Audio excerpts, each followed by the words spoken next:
It wasn't even betrayal. It was rejection. Total, complete, final. I picked up my phone, dialed one number. Julian answered on the second ring. "Emilia," he said, surprised, "this is late for risk analysis. I have a proposition." A pause, the kind that signals interest. "You still interested in the Pioneer Square loft?" Silence. Heavy. "Then you're selling? I thought that place was your soul." "It was," I said calmly. "Now it's a liability." Numbers came next. Clean, precise. 420,000, cash. "That's 60 under market," he said immediately. "Correct." I could hear movement on his end, a chair shifting, focus locking in. "What's the catch?" "Two conditions." I didn't hesitate. "We close in 48 hours. Second demolition starts Friday at 10 a.m. A beat, then another. "You want me to destroy a historic restoration?" "I want you to remodel," I corrected. "Open concept, your style." Then, quieter, "I just need it uninhabitable by lunch." He exhaled slowly. "You don't rush a decision like this unless," he stopped, then said it anyway. "Someone hurt you." I didn't correct him, I refined it. "Someone miscalculated." A pause, "Then send the contract," Julian said. "I'll wire the deposit tonight." Deal done. I stood there for a long moment after the call ended, looking around, tracing every detail I used to love. The brick, the floors, the light, but it wasn't mine anymore. Not really. The moment they walked in uninvited, it became collateral. The next 48 hours were surgical. I didn't pack, I stripped. Servers, gone. Artwork, gone. Rugs, furniture, anything with real value gone. Everything transferred into a storage unit under an LLC my father would never find. By noon on the 26th, the loft echoed. Empty, hollow, but I wasn't leaving it empty. That would raise suspicion. They expected luxury, comfort, control. So I gave them a set. I drove to a Goodwill outlet on the edge of town. The kind where furniture is sold by weight. I chose carefully. A sofa that smelled like damp fabric and regret. A dining table that wobbled just enough to spill drinks. Mattresses that felt like gravel. Sheets that scratched like sandpaper. I staged it meticulously. Every placement intentional. Every detail deceptive. From a distance, it looked livable. Up close, it fell apart. A perfect reflection of us. Then came the final piece. The closet, master bedroom, Lily's future territory. 4 boxes, neatly stacked, wrapped in gold paper. Labeled Dad, Mom, Lily, Ryan, housewarming gifts. That's what they'd think. They'd tear into them smiling, grateful, victorious. And then Gregory's box, 5 years of union dues, every payment I had made, every silent bailout, and on top a cancellation notice. Effective immediately. Margaret's box, her credit card statements, the ones I had been quietly managing, minimum payments, interest piling, and a note, debt service terminated. Ryan's box, loan documents, his failed crypto venture. The debt he thought disappeared, the debt I had absorbed, now reassigned, back to him. And Lily, I saved her for last. Her box held a single envelope. Clean, clinical, final. Inside, her health insurance cancellation. The premium I had been covering. The gold tier plan she insisted she needed. Gone, effective immediately. I closed the last box, adjusted the ribbon, stepped back. Everything was ready. They thought they were walking into a new life. A better one, a stolen one. What they didn't realize was that every comfort they depended on, every safety net, every invisible support system was about to disappear, all at once. And the best part, they wouldn't even see it coming. I wasn't just evicting them from my home. I was removing them from my life's operating budget. For years, I had been the dam, holding back the floodwaters of their bad decisions, their debt, their entitlement.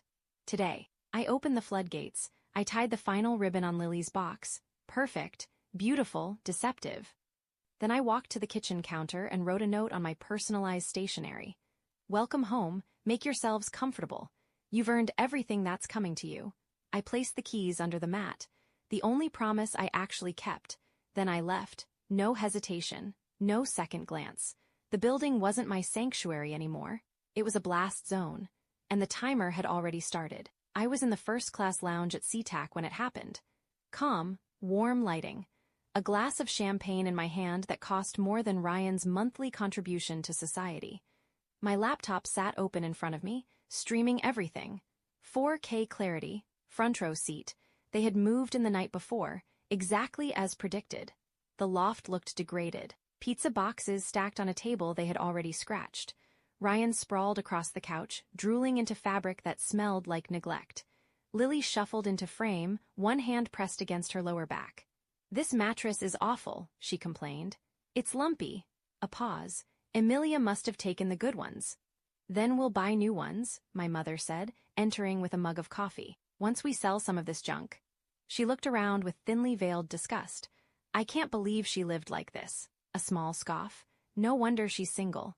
I took a slow sip of champagne. "Enjoy it, Mother. It's your last moment of superiority." 10:02 a.m. right on schedule. The door opened. Not gently, not politely, purposefully. 3 men in dark suits stepped inside. Behind them a crew of 6. Hard hats, sledgehammers, crowbars, everything stopped. Ryan jolted upright. "What the hell, who are you?" The man in front stepped forward. Calm, controlled. "I'm Marcus Harris, head of security for Apex Development." A beat. "You are trespassing on an active construction site." Silence, then laughter, my father's. Sharp, dismissive. "My daughter owns this loft. We have permission." Harris didn't blink. "Emilia King sold this property on November 30th, 2025. A pause, precision. "The new owner has ordered an immediate renovation." He glanced at his watch. "Demo starts now." The first hammer hit. Crack, dust exploded into the air. "Stop!" Lily screamed, clutching her stomach. "I'm pregnant, you can't do this."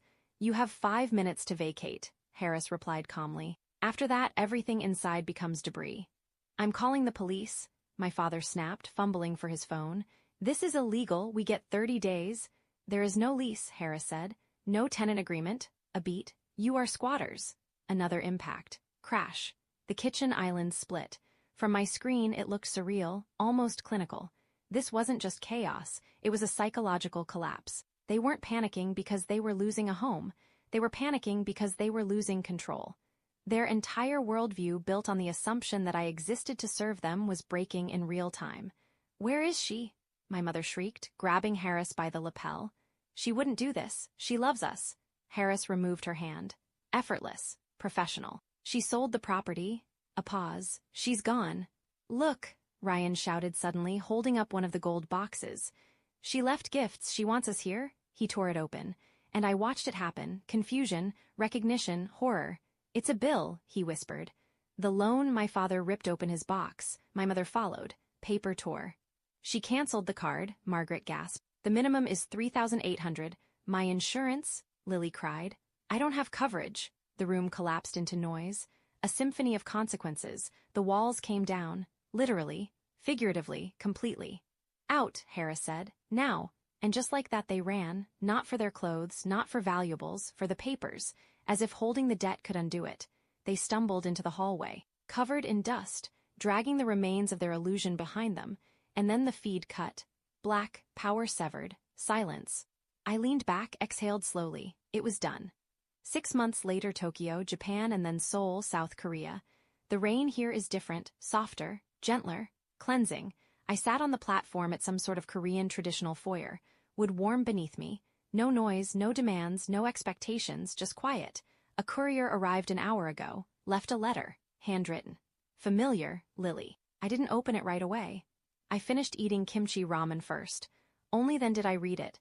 Evicted, debt exposed, living in a motel, no insurance, no safety net. You destroyed us. I read it twice. Once that would have broken me, triggered guilt, pulled me back in.